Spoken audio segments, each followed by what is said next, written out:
দূরের জিনিস কম দেখা, দূরের কোনো কিছু দেখতে গেলে চোখ ছোট করে তারপর দেখার চেষ্টা করা, চোখে ঝাপসা দেখা, এক কথায় চোখের জ্যোতি বা পাওয়ার কমে যাওয়া, এই সমস্যা থেকে স্থায়ীভাবে পরিত্রাণ বা মুক্তি পেতে চাইলে আজকের এই হোম রেমেডি তৈরি করে ভিডিওতে দেখানো নিয়ম অনুযায়ী সেবন করুন।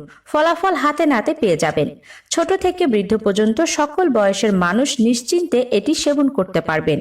আজকাল একটি কমন রোগ হলো চোখের জ্যোতি কমে যাওয়া। চোখের রেটিনা হলো স্পর্শকাতর জায়গা। এটি চোখের সবচেয়ে পেছনে থাকে।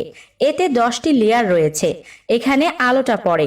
আলো থেকে ছবি তৈরি হয়ে স্নায়ুর মাধ্যমে আমাদের মস্তিষ্কে যায়। তখন আমরা দেখতে পারি। রেটিনায় যখন কোনো সমস্যা হয় তখন মানুষের দৃষ্টি প্রথমে কমে যায়। কারো যদি ডায়াবেটিস থাকে তাহলে তার ডায়াবেটিস রেটিনোপ্যাথি হয়। যাদের উচ্চ রক্তচাপের সমস্যা থাকে তাদের হাইপারটেনসিভ রেটিনোপ্যাথি হতে পারে। 60 থেকে 70 বছর পর ম্যাকুলার ডিজেনারেশন হওয়ার আশঙ্কা থাকে। এত সকল সমস্যা যখন রোগী টের পান তখন ক্ষতি অনেকখানি কিন্তু হয়ে গিয়েছে। দৃষ্টিশক্তি কমে যায়, রোগী চোখে ঝাপসা দেখেন, তখন বুঝতে হবে কেন্দ্রীয় দৃষ্টিশক্তিরও ক্ষতি হতে শুরু করেছে। চোখে কম দেখা বা ঝাপসা দেখার রোগটি যত আগে ধরা পড়ে তত দ্রুত ক্ষতি আটকানো যায়। তাই আপনি যদি বুঝতে পারেন যে দূরের জিনিস আপনি কম দেখছেন, চোখ একদম ছোট করে দেখার চেষ্টা করছেন যাতে ক্লিয়ার করে দেখতে পারেন, তাও দেখতে পাচ্ছেন না, চোখ দিয়ে পানিও পড়ছে, তাহলে অবশ্যই আজ থেকে এই রেমেডি তৈরি করে সেবন করা শুরু করে দিন, একটু দেরি না করে। চলুন এখন জানি চোখের জ্যোতি বৃদ্ধি করার হোম রেমেডিটি তৈরি করার তরিকা। এটি তৈরি করতে আমাদের প্রয়োজন কালো গোলমরিচ। বন্ধুরা, আপনারা জানেন নিশ্চয়ই চোখের জ্যোতি বৃদ্ধি করতে কালো গোলমরিচ কতটা কাজ করে থাকে। যারা জানেন না তাদের বলছি, এই কালো গোলমরিচে চোখের পাওয়ার বৃদ্ধি করবে এমন কিছু পোষকতন্ত্র আছে যা কিনা সঠিক নিয়মে সেবন করতে পারলেই আপনি সাথে সাথে রেজাল্ট পেয়ে যাবেন। আয়ুর্বেদ শাস্ত্রে এই কালো গোলমরিচকে বলা হয়েছে চোখের জ্যোতি বৃদ্ধিকারক। আর এই কালো গোলমরিচ সবসময় সবার বাসায় বা রান্নাঘরেই পাওয়া যায়। কালো গোলমরিচ নিতে হবে 10 গ্রাম পরিমাণ। আমি আপনাদের মেপে দেখাচ্ছি। 10 গ্রাম পরিমাণ কালো গোলমরিচ একটি বাটিতে নিয়ে নিলাম। এবারে আপনাদের দরকার হবে মিশ্রি। মিষ্টি ভীষণ উপকারী চোখের জ্যোতি বৃদ্ধি করতে। মিশ্রি নিয়ে নিচ্ছি 20 গ্রাম পরিমাণ, অর্থাৎ ডাবল নিয়ে নিয়েছি। গোলমরিচ নিয়েছি 10 গ্রাম, মিশিয়ে নিলাম 20 গ্রাম। এবারে এই সবগুলো উপাদান মিক্সার গ্রাইন্ডারে দিয়ে আমি গুঁড়ো বা পাউডার করে নিচ্ছি। আপনারা চাইলে শিলপাটাতে গুঁড়ো করতে পারেন, তবে শিলপাটা শুকনো হতে হবে। গুঁড়ো করা হয়ে গেলে এখানে নিয়ে নিন 1 গ্লাস পরিমাণ গাভীর দুধ।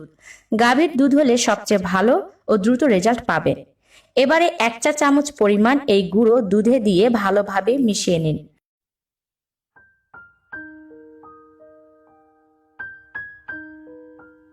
তারপর আরো একটি জিনিসের প্রয়োজন হবে, আর তা হলো এই ঘি। ঘি যদি খাঁটি হয় তাহলে অনেক ভালো হবে। আপনি চাইলে এই দুধ সেবন করে 1 চামচ পরিমাণ ঘি খেয়ে নিতে পারেন, বা এই ঘি দুধে দিয়ে মিশিয়েও খেতে পারেন। এক কথায় আপনাদের মনে রাখতে হবে এই রেমেডি সেবন করার সাথে বা এই রেমেডি সেবন করার পরপরই 1 চামচ ঘি আপনাদের অবশ্যই খেতে হবে। আর যাদের দুধ সহ্য হয় না তারা এই রেমেডি হালকা উষ্ণ গরম পানিতে মিশিয়েও খেতে পারবেন, সমস্যা হবে না। তবে দুধের সাথে খেলে সবচেয়ে ভালো রেজাল্ট পাবেন। ছোট বাচ্চাদের দুধের সাথে দেওয়ারই চেষ্টা করবেন। 4 বছরের ঊর্ধ্বে যেসব বাচ্চা তাদের চা চামচের হাফ গ্লাস দুধে মিশিয়ে খাওয়াবেন। এটি আপনি যে কোনো সময় সেবন করতে পারবেন। রাতে ঘুমানোর আগে সেবন করলে সবচেয়ে ভালো উপকার পাওয়া যাবে। এটি আপনি টানা 21 দিন খাবেন। আজ খেলেন আবার 4 দিন পরে আবারও খাবেন, তা হবে না। আপনাকে টানা 21 দিন এই নিয়মে এই রেমেডি সেবন করতে হবে, তাহলে খুব ভালো রেজাল্ট পাবেন। এর মধ্যেই আপনি বুঝতে পারবেন আপনার চোখের জ্যোতি কতটা উন্নতি হতে শুরু করেছে।